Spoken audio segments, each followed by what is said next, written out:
Halo,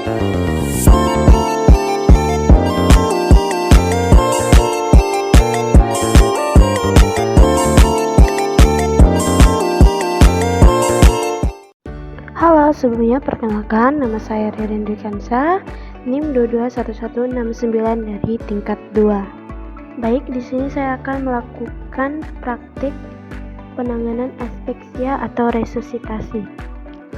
Baik, selanjutnya itu persiapan alat. Di sini saya akan menyebutkan alat-alat yang digunakan. Pertama ada 3 buah handuk, lalu handscoon, alat penghisap lendir, alat pengantar udara atau oksigen, kaum steril, dan bantalan untuk menyanggah bagian belakang bayi. Untuk tindakannya sebagai berikut. Pertama, lakukan penilaian selintas. Apakah bayi cukup bulan? Apakah air ketuban jernih tidak bercampur mekonium? Apakah bayi menangis kuat dan atau bernapas tanpa kesulitan? Apakah bayi bergerak dengan aktif? Apabila salah satu jawaban tidak, lanjut ke langkah resusitasi pada aspeksia bayi baru lahir. Bila air ketuban bercampur mekonium, lakukan penilaian apakah bayi menangis atau bernapas normal, megap-megap atau tidak bernapas. Jika menangis dan bernapas normal, potong tali pusat dengan cepat, tidak diikat dan tidak dibubuhi apapun, lalu dilanjutkan dengan langkah awal. Namun, jika bayi megap-megap atau tidak bernapas, buka mulut lebar, usap mulut dan isap lendir, potong tali pusat dengan cepat, tidak diikat dan tidak dibubuhi apapun, lanjutkan dengan langkah awal. Langkah awal yaitu selimuti bayi dengan handuk atau kain yang diletakkan di atas perut ibu, bagian muka dan dada bayi tetap terbuka. Letakkan bayi di tempat resusitasi, posisikan kepala bayi pada posisi menghadap ke atas atau sedikit ekstensi dengan mengatur tebal handuk atau kain ganjalan bahu yang telah disiapkan. Bersihkan jalan napas dengan menghisap lendir pada mulut sedalam kurang lebih 5 cm dan kemudian hidung bayi kurang 3 cm. Keringkan bayi dengan sedikit tekanan dan gosok-gosok dada perut punggung bayi sebagai rangsangan taktil untuk merangsang pernapasan. Ganti kain yang basah dengan kain yang bersih dan kering. Selimuti bayi dengan kain yang kering. Biarkan muka dan dada terbuka.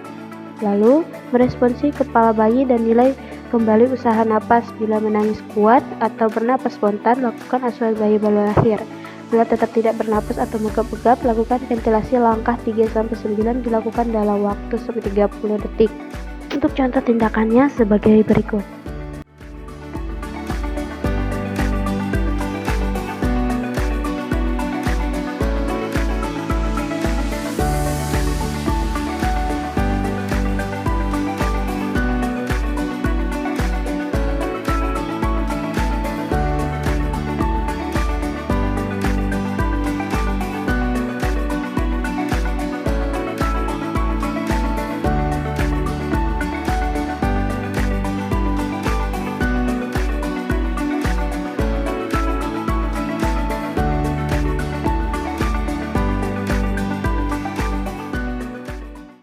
Selanjutnya yaitu ventilasi percobaan. Tiup pangkal tabung atau tekanan balon untuk mengalirkan udara 30 cm air ke jalan napas. Perhatikan gerakan dinding dada. Naiknya dinding dada mencerminkan mengembangnya paru-paru dan udara masuk dengan baik. Bila dinding dada tidak naik atau mengembang, artinya udara tidak masuk ke dalam paru-paru atau kemungkinan kebocoran pelekat sungkup dan hidung.